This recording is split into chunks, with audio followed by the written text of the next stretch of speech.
کہ ہم اللہ کو ناراض کیے ہوئے، اسی لیے ہماری بیوی بھی ہم سے راضی نہیں ہوتی، بچے بھی راضی نہیں ہوتے. تو اگر اللہ کو ہم راضی کر لیں تو انشاءاللہ سب راضی ہو جائیں. جزاک اللہ خیرن و احسن الجزا. شیخ یوٹیوب پر ہمارے ایک عظیم بھائی ہیں، سوال پوچھ رہے ہیں کیا گھر کے پورے افراد کی طرف سے ایک بکرا دینا جائز ہے یا ہر فرد کے لیے الگ الگ بکرا دینا چاہیے؟ گھر کے ایک فیملی کی طرف سے ایک بکرا ہی سنت ہے. ایک فیملی کی طرف سے ایک ہی بکرا دینا یہ سنت ہے، ایک سے زیادہ دینا سنت نہیں. اللہ کے نبی صلی اللہ علیہ وسلم ایک بکرا لاتے تھے، دیتے تھے. حضرت عائشہ کہتی ہیں بخاری کی روایت، اللہ متقبل من محمد ومن آل محمد، اے اللہ محمد صلی اللہ علیہ وسلم اور آپ کے آل کی طرف سے قبول. حضرت ابو ایوب انصاری رضی اللہ تعالی عنہ کی جو روایت ہے، ان سے پوچھا گیا کیف کانت الضحایا فیکم فی عہد رسول اللہ صلی اللہ علیہ وسلم، رسول اللہ صلی اللہ علیہ وسلم کے زمانے میں آپ لوگ قربانیاں کیسے کیا کرتے تھے، کیا طریقہ تھا؟ حضرت ابو ایوب انصاری نے کہا ہم میں سے ہر شخص اپنی طرف سے اور اپنے اہل خانہ کی طرف سے ایک بکرا ذبح کرتا تھا، خود کھاتا تھا، دوسروں کو کھلاتا. ثم تباہ الناس، پھر لوگ فخر و مباحات میں لگے اور کئی کئی بکریوں کی قربانی دینے لگے. تو تم دیکھ رہے ہو نتیجہ کہاں تک پہنچ چکا کہ زیادہ ذبح کرنے کے باوجود بھی لوگوں کو گوشت نہیں پہنچتا. تو سنت ایک فیملی کی طرف سے ایک بکرا ہے. سنت ایک فیملی کی طرف سے ایک بکرا یا اونٹ کا ایک حصہ یا گائے کا ایک حصہ ایک فیملی کی طرف سے کافی. یہی سنت ہے، صحابہ کا یہ طریقہ تھا. یہ جزاک اللہ خیرن و احسن الجزا. شیخ قربانی کے تعلق سے دوسرا بھی سوال ہے، میں پوچھ لیتا ہوں. ریاض مقدم صاحب پوچھ رہے کووڈ-19 کی مہاماری اس وقت ہر ملک میں جاری ہے، ایسے حالات میں اس سال عید الاضحیٰ کے موقع پر قربانی کیسے کریں؟ بھائی جہاں سہولت ہو، بکرے جہاں مل رہے ہوں، سلاٹر ہاؤس قائم ہے.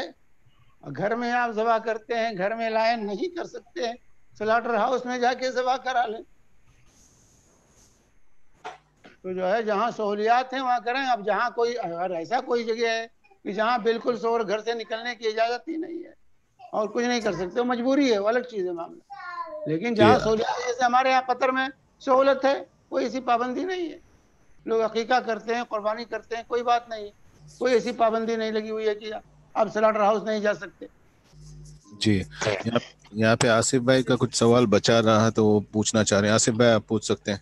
ایک منٹ شیخ، یہ کنٹینیو ہے. وہ یہ ہے کہ آج کل وہ دیونار جو بمبے والے ہیں ان کے لیے بھی شاید وہ وہاں ترتیب دی گئی ہے شاید قربانی کے لیے. کہاں؟ ممبئی دیونار. ہاں، وہاں کیا ہو رہا ہے؟ یعنی وہاں کر سکتے جا کر سلاٹر ہاؤس میں کر سکتے جہاں سہولت ہے. ہمارے خیال سے تو ایسا کہیں نہیں ہوگا کہ قربانی کے لیے سہولت نہ. اب اگر مکمل جو ہے لاک ڈاؤن ہو، نکلنے گھر سے نکلنے پر پابندی ہو، بالکل نہیں نکل سکتے تو الگ مجبوری ہو. جی سمیر بھائی. جی ان کو میں نے کہا تھا آصف بھائی، ان کا ایک سوال کون سا تھا بچا ہوا؟ جی شیخ صاحب، اگر عمرے پر کچھ ضعیف لوگ جیسے جاتے ہیں جب عمر ان کو کچھ صحتی پریشانی ہوتی ہے تو وہ لوگ کو یہ مناسب نہیں ہوتا ہے کہ جس مقام سے وہ نکلتے ہیں احرام باندھ کر جدہ پہنچنا اور مکے کے حدود میں پہنچنا، وہ وہاں پہنچ کر احرام باندھ، کیونکہ ان کی صحت اس کو اجازت نہیں دیتی. تو کیا اسی صورت میں وہ مکہ سے نزدیکی میقات جیسے طائف میں ہے وہاں تک جائیں، دوبارہ سفر کریں ٹیکسی سے اور پھر احرام باندھ کے وہاں سے آنا مناسب ہے؟ تو کیا یہ اجازت ہے؟ کہاں یعنی احرام باندھ کے نہیں گئے ہیں؟ جیسے بمبئی سے جدہ جا رہے ہیں عمرے پر، احرام باندھ کر نہیں گئے کیونکہ ان کی صحت ان کو اجازت نہیں دے رہی ہے اس کی. احرام بہت مختصر وقت کے لیے باندھ سکتے ہیں کیونکہ ان کو بمبئی سے احرام نہیں باندھنا ہے. بمبئی سے احرام ان کو نہیں باندھنا ہے. ان کو جو احرام باندھنا ہوگا یہ لملم سے، جب جہاز وہاں سے گزرے گا اس وقت احرام باندھنا ہے. اور احرام کہتے ہیں نیت کو، کپڑا پہننے کا نام احرام نہیں ہے. احرام کہتے ہیں حج اور عمرے کی نیت کو. تو جب جہاز میں اعلان ہو کہ میقات قریب آ گیا تو اس وقت دل میں نیت کر لیں، زبان سے تلبیہ پکار لیں. لیکن احرام باندھنا بھی تو شرط ہے نا. احرام باندھنا کہتے ہیں نیت کرنے کو. احرام کے کپڑے پہننا، احرام کے کپڑے دو چادریں ہیں، ایک چادر نیچے باندھ لیں، اوپر سے کپڑا پہن لیں شروع ہی سے، یا اگر وہاں بدل سکتے ہیں تو بدل لیں. لیکن وہاں بدلنا اگر ان کے لیے مناسب نہیں ہے صحت کے اعتبار سے، کیونکہ تھکاوٹ ہو جاتی ہے، کافی لمبا سفر ہے، امیگریشن کو کراس کرنا، جدہ سے مکہ جانا، اس سے بہتر وہ یہ سمجھتے ہیں کہ جب میں مکے پہنچ کے وہاں سے پھر یلملم جانا پڑے گا، پھر جدہ سے ان کو یلملم لوٹ کے جانا پڑے گا، وہاں سے احرام باندھ کے آنا. ہاں وہی یہی پوچھا. خیر صحیح ہے. اگر وہ بغیر احرام کے پہنچ گئے ہیں جدہ جی تو ان کو یلملم جانا ہوگا، وہاں سے احرام باندھ کے آنا. جی بہتر ہے. Okay clear. جزاک اللہ خیر. حیاکم اللہ، بارک اللہ. جی ادھر ایک سوال ہے کہ ایک عالم سے سنا ہے کہ رسول صلی اللہ علیہ وسلم نے اللہ کو دیکھا ہے، اس کا ذکر سورہ نجم میں دیا گیا ہے، کیا یہ صحیح ہے؟ یہ غلط ہے. وَلَقَدْ رَآهُ نَزْلَةً أُخْرَىٰ عِندَ سِدْرَةِ الْمُنتَهَىٰ. وہ کس کو دیکھا تھا؟ جبریل کا دیکھنے کا ذکر ہے سورہ نجم میں. سورہ نجم میں جس کے دیکھنے کا ذکر ہے وہ جبریل امین ہے کہ اللہ کے نبی صلی اللہ علیہ وسلم نے سدرۃ المنتہا کے پاس جبریل امین کو دیکھا، ان کی اصلی حیت اور شکل میں. 2 مرتبہ اللہ کے رسول صلی اللہ علیہ وسلم نے جبریل کو ان کی اصلی حیت اور شکل میں دیکھا، ایک مرتبہ مکہ میں اور دوسری مرتبہ سدرۃ المنتہا کے پاس. 600 پر تھے جبریل امین کو. جی مجیب بھائی. ہاں البتہ اللہ کے رسول صلی اللہ علیہ وسلم نے خواب میں اللہ کو دیکھا، خواب میں اللہ کو دیکھا. لقد رأیت ربی فی احسن صورت، حدیث کے الفاظ ہیں کہ میں نے اپنے رب کو اچھی شکل میں دیکھا. خواب کا ذکر ہے، خواب میں دیکھا. لیکن جو ہے بیداری کی حالت میں اللہ کے نبی صلی اللہ علیہ وسلم نے، اسی لیے معراج کے واقعے میں صحیح مسلم کی حدیث ہے، جب آپ کے سے پوچھا کہ حل رأیت ربک، اے اللہ کے رسول صلی اللہ علیہ وسلم کیا آپ نے اپنے رب کو دیکھا؟ کہا تو آپ نے فرمایا نور ان اراہ، نور ہے، میں کہاں سے دیکھ سکتا ہوں. جی شیخ سوال ہے یہاں پر سید سامی صاحب کا، صرف آمین بولنا چاہیے، آمین فرشتے بولتے ہیں. ہاں ان کا سوال ایسا ہے کہ صرف آمین بولنا چاہیے، ثم آمین فرشتے بولتے ہیں. کس سے بولتے ہیں؟ سوال ثم آمین فرشتے بولتے ہیں. آمین بولنا چاہیے، آمین جو ہے تو ثم آمین فرشتے بولتے ہیں. ان کا سوال ایسا ہے شیخ کہ کوئی دعا کر رہا ہے یا ہم بھی دعا کر رہے ہیں تو ہم کو صرف آمین بولنا چاہیے، ہم ثم آمین نہیں بولنا چاہیے کیونکہ فرشتے ثم آمین بولتے ہیں. کیا یہ بات صحیح ہے؟ ایسا تو مجھے کوئی علم نہیں ہے، ایسا تو نہیں کہ فرشتوں کے لیے خاص ہے ثم آمین کہنا. آمین ثم آمین کہہ دیا تو اس میں کوئی حرج نہیں ہے. دعا میں پھر اللہ تعالیٰ آمین کیا؟ آمین دعا، آمین کہنا یہ دعا ہے جو ہے استجب ہے، قبول کر لے. آمین کا مطلب استجب کے ہوتے ہیں کہ اللہ تو قبول کر لے. اللہم استجب، آمین کا مطلب ہے اللہم استجب، اللہ تو قبول کر لے. تو اگر کسی نے کہا ثم آمین کہہ دیا تو کوئی بات نہیں ہے، لیکن عام طور سے جو نصوص میں ہے وہ آمین ہے، آمین کہنا چاہیے. شیخ یہاں پہ سوال ہے کہ اگر فجر کی نماز میں امام دعائے قنوت پڑھے تو ہمیں کیا کرنا چاہیے؟ فجر کی نماز میں امام دعائے قنوت پڑھے تو ہمیں کیا کرنا چاہیے؟ مطلب کیا عادت ہے اس کی دعائے قنوت پڑھنے کی؟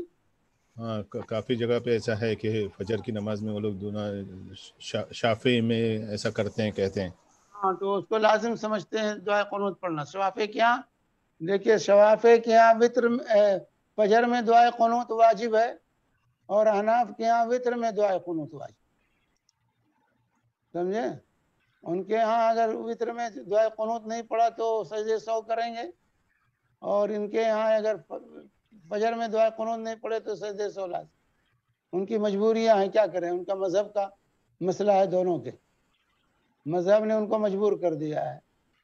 ہم ان کے پیچھے ہیں ہم جو ہے تابع ہیں، پڑھ لیتے ہیں، کوئی بات نہیں ہے، کبھی کبھار پڑھ لیا کوئی بات نہیں ہے، لیکن عادت بنانا یہ بدعت ہے. دعائے قنوت فجر میں عادت بنانا یہ بدعت ہے. قنوت نازلہ سنت ہے. تو وہ ہاتھ اٹھائے وہ نہیں اٹھائے پھر امام کی مخالف تو کہیں جا نہیں سکتے، اس کے پیچھے رہیں گے ہم، اس کو پڑھنے دیں، پڑھ لے. تو ہم ہاتھ نہیں اٹھائیں گے پھر؟ بھائی دعائے قنوت میں ہاتھ اٹھانا کوئی ضروری ہے؟ نہیں ضروری ہے. خلاص آپ دعائے اٹھائیں یا گرائے رہیں، کوئی بات نہیں. جی مجھے لیکن اگر آپ پڑھ لیتے ہیں کیونکہ امام کے تابع ہیں، اگر آپ پڑھ لیتے ہیں اس کی دعا سن لیتے ہیں تو کوئی بات نہیں میرے بھائی، کوئی بات نہیں، کیونکہ آپ تابع ہیں امام کے. مخالفت اس کی نہیں کریں گے ہم نماز میں.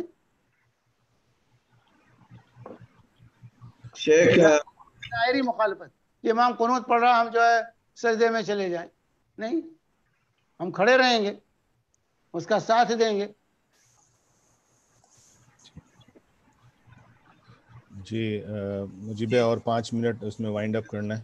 جی جزاک اللہ خیر شیخ. سوال ہے کہ ہمارے معراج رضوی صاحب پوچھ رہے ہیں کہ اگر کوئی نان مسلم مرتا ہے تو ہم نے ایسے ٹائم پہ کیا پڑھنا چاہیے؟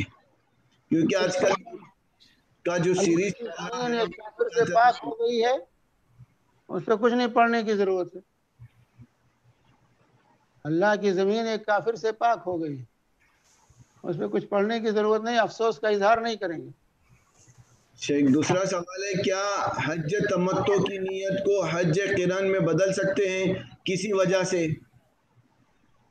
یعنی حج تمتع کی نیت تھی ہاں اس کی، یعنی صرف عمرے کا احرام باندھا ہے، ہاں صرف عمرے کا احرام. ہاں اگر وہ جیسے خواتین ہیں انہوں نے عمرے کا احرام باندھا ہے اور ان کو حیض آ گیا تو اس کو قران میں بدل لے گی اور وہ حج میں داخل ہو جائیں گی.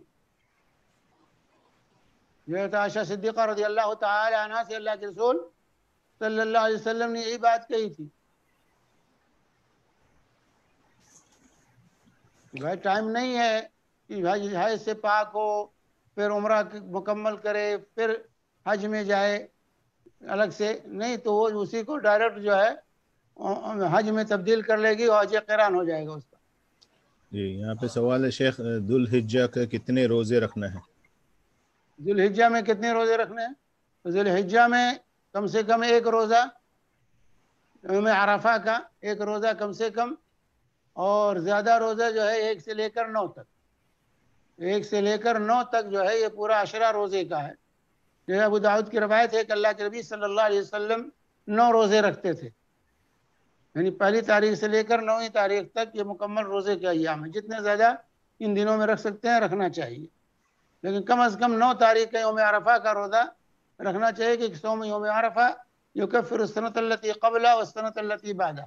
عرفہ کا روزہ سال گزشتہ اور سال آئندہ کے گناہوں کا کفارہ ہوتا ہے. جی یہاں پہ ایک سوال ہے کہ مرد میت کا غسل کا طریقہ، کہ اس تعلق سے کوئی اگر معتبر عالم کا ویڈیو کسی شکل میں موجود ہے کیا کسی کے پاس؟ ہاں بہت سے ویڈیو تو بہت سے ہیں، بہت سے ویڈیو لوگ پیش کرتے ہیں میت کو کیسے غسل دلایا جائے گا جو ہے، اور اس کو کوئی ویڈیو بھی دیکھنے، آج کو ہر چیز کو ویڈیو چاہیے. وضو ویڈیو کے کریں گے، نماز ویڈیو چاہیے، نماز سیکھنے کے لیے، وضو سیکھنے کے لیے ویڈیو، نماز سیکھنے کے لیے ویڈیو، یا کم سے کم چارٹ بناؤ جس میں فوٹو بناؤ کیسے نماز پڑھے. یہ سب چیزیں سلف کی اس کی ضرورت نہیں تھی. سلف کے یہاں یہ سب نہیں تھا کہ چارٹ بناؤ، تصویر بناؤ، وہ بناؤ. کسی بھی عالم کے ساتھ بیٹھ جاتے تھے اور سیکھ لیتے تھے، بتا دیتے تھے، لوگ سمجھ جاتے تھے. تو ویڈیو بہت سے ویڈیو ہیں لوگوں نے جو ہے بنایا ہے، عربوں کے یہاں تو کافی ہے اس میں. جی یہاں پہ رسول صاحب کا کوئی ایک سوال ہے. رسول ہاں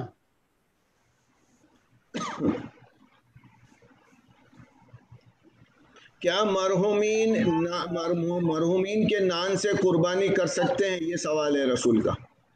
مرحوم کا مطلب میت.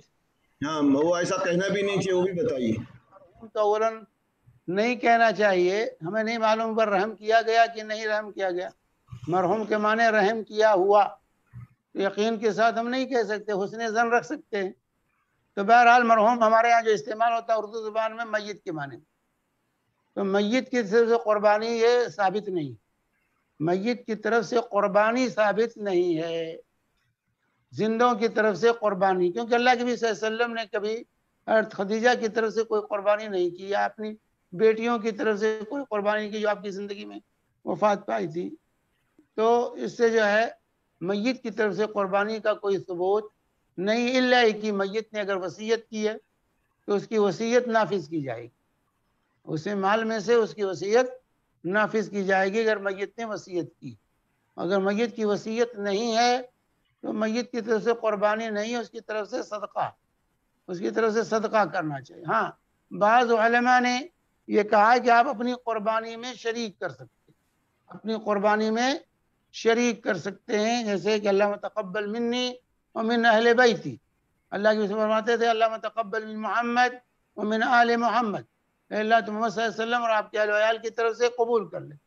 تو اس سے استدلال کیا ہے کہ اس میں زندہ مردہ سب کی گنجائش، زندہ مردہ سب کی گنجائش ہے. تو اپنی ایک قربانی میں ثواب میں آپ شریک کرنا چاہتے ہیں تو علماء کی جماعت کہتی ہے کہ اس میں آپ شریک کر سکتے ہیں، شریک کر سکتے ہیں، لیکن الگ سے قربانی یہ ثابت نہیں ہے، اس لیے الگ سے قربانی نہیں کریں گے. جو کریں گے صدقہ کرنا چاہیے میت کی. جی آخری سوال لیتے ہیں، اگر مجیب بھائی کے پاس بھی تو وہ بھی لے لیں گے ایک آخری سوال تاکہ ان کو ناراضگی نہ ہو. یہ ہے ادھر میرے پاس یہ سوال آخری ہے کہ سجدے میں لمبی دعائیں کرنا بہتر ہے اور صرف سبحان رب الاعلیٰ کے ساتھ دوسری کوئی دعائیں بھی جوائن کر کے پڑھنا چاہیے، تو کیا یہ ہر نماز میں ہر رکعت میں پڑھتے رہیں تو یہ اچھا ہے، یہ ثابت ہے؟ یا ہر نماز میں دیکھیے کہ فرض نماز ہے تو فرض نماز چونکہ جماعت کا خیال رکھنا ہوتا ہے، اب امام صاحب لمبی دعا پڑھنے لگیں گے تو مقتدیوں کو پریشانی ہوگی، تو بات ہے کہ نہیں. تو فرض نماز میں تو اس کا خیال رکھنا چاہیے امام کو کہ لوگوں کا خیال رکھیں کہ اس میں. لیکن آپ تنہا نماز پڑھ رہے ہیں تو آپ جتنی لمبی چاہیں دعا کریں، اور موقع ملے تو زیادہ سے زیادہ سجدہ میں لمبا کرنا چاہیے. بھائی سجدے کے فوائد ہیں، سجدے میں اللہ سے قربت ہوتی ہے اور دعائیں قبول ہوتی ہیں، اس لیے اللہ کی فرمایا تھا کہ جو ہے سجدے میں تم دعا کرو، اما السجود جو ہے فخلصوا له الدعاء، سجدے میں جو اللہ سے دعا کرو، فقمن استجاب لکم، زیادہ امید ہے کہ تمہاری دعا قبول کر لی جائے. تو اگر ہم تنہا نماز پڑھتے ہیں، نوافل پڑھتے ہیں یا تنہا پڑھ رہے ہیں، جماعت کے ساتھ نہیں ہے، دوسروں کا خیال نہیں رکھنا ہے، تو آپ کثرت سے دعا کیجئے، لمبا دعا کیجئے. اور یہ جو ہے صحت کے اعتبار سے بھی بہتر لمبے سجدے سے جو ہے فائدہ ہے، اس سے بلڈ پریشر ڈاؤن ہوتا ہے. Blood pressure, high blood pressure کے جو مریض ہیں وہ سجدے لمبے کریں تو ان کا بلڈ پریشر کنٹرول ہوتا ہے، اور اس سے خون کا دوران دماغ کو پہنچتا ہے، اور اسی لیے جو ہے دماغی امراض سے اسے نجات ملتی ہے سجدہ لمبا کرنے سے. کیونکہ جب سجدہ کرتا ہے تو خون کا دوران دماغ میں زیادہ پہنچتا ہے اور اس سے جو ہے دماغ کو بھی فائدہ پہنچتا ہے. تو اس لیے جو ہے کیونکہ یہ دعا کی قبولیت کا وقت ہے، تنہا پڑھ رہے ہیں تو خوب دعا کیجیے، جتنی لمبی کرنا چاہیں کہ کیجیے. جی ہاں، میں قطر اسٹوڈیو سے تو سوال سٹاپ کر رہا ہوں. مجیب بھائی آپ کے پاس یوٹیوب پہ اگر سوال ہیں تو پلیز پوچھ لیجیے، ورنہ پھر ہم لوگ وائنڈ اپ کریں گے انشاءاللہ. آخری سوال، جزاک اللہ خیرن شیخ. شیخ سوال ہے کہ ایک شخص جس نے نیت کی ہے کہ وہ انشاءاللہ ہر نماز کے بعد 2 رکعت نفل پڑھے گا اور وہ سورۃ الکافرین اور سورۃ الاخلاص پڑھتا ہے ہر بار، کیا یہ بدعت یا جائز ہے؟ بھائی اس نے کیوں نظر مانی کہ ہر نماز میں 2 رکعت پڑھے گا؟ نظر مانی ہے، اگر نظر مانی ہے کہ ہر 2 رکعت میں پڑھوں گا تو نظر کو پورا کرنا ہے اسے. من نظر یطیع اللہ فلیطعہ، جو ہے جو اس بات کی نظر اللہ کی اطاعت کی نظر مانے اس کو اللہ کی اطاعت کرنی ہے، اس کو لازم ہے، وہ چھوڑ نہیں سکتا. اس کو چھوڑتا ہے تو اسے کفارہ دینا پڑے گا. لیکن اسے نظر مانی کیوں؟ لیکن نظر اس طرح سے مان کے اپنے آپ کو، بھائی عبادت کرنی ہے آپ کیجئے شوق سے، لیکن نظر مان کر کے اپنے آپ کو پابند کر لیتے ہیں. اگر نہیں کر پائیں گے تو اللہ کیا جواب دینا ہو. تو جو چیز اللہ نے آپ پر لازم نہیں کی ہے اس کو اپنی طرف سے لازم کر لینا. اور اس طرح مسلسل، بھائی ہمیشہ حالات یکساں نہیں رہتے، مسلسل حالات یکساں نہیں رہتے ہیں، اور کبھی آپ نہ پڑھ پائیں تو اس طرح کی نظر نہیں ماننی چاہیے کہ جو ہاں کبھی پڑھ لیا ٹھیک ہے، لیکن ہم مسلسل پڑھیں. جیسے بہت سی عورتیں نظر مان لیتی ہیں کہ ہم جو ہے روزانہ 40 مرتبہ سورہ یاسین پڑھیں گے، اتنی مرتبہ یہ پڑھیں گی. تو یہ غلط چیزیں ہیں. ایسی چیزوں کو اپنے اوپر لازم نہ کیجیے جو اللہ نے لازم نہیں کیا. ہاں کبھی نظر مان لیا کہ آج پڑھیں گے ٹھیک ہے، لیکن مسلسل کہ ہمیشہ پڑھیں گے، ہمیشہ ایسا کریں گے، تو ایسی نظر سے بچنا چاہیے. جزاک اللہ خیرن و احسن الجزا شیخ. اللہ تعالیٰ آپ کو صحت و عافیت دے اور ہمارے اوپر آپ کا ہمیشہ ایسی علمی سایہ رہے. اللہ تعالیٰ سے ہماری دعا ہے اللہ تعالیٰ ہم سب کو شیخ سے فائدہ اٹھانے کی توفیق دے. شیخ دعا کیجئے اور ہم درس مکمل کرتے ہیں. اللہم بحمدک اشہد ان لا الہ الا انت نستغفرک ونتوب الیک. جزاکم اللہ خیر. جزاکم اللہ خیر. جزا بارک اللہ. کفارہ مجلس پڑھ لیا کیجئے مجلس کے اختتام پر. شیخ و دعا بھی بتا دیجیے. سبحانک اللہم بحمدک نشہد لا الہ الا انت نستغفرک ونتوب الیک. جمع کا صیغہ اور مفرد کا صیغہ دونوں کے ساتھ پڑھ سکتے.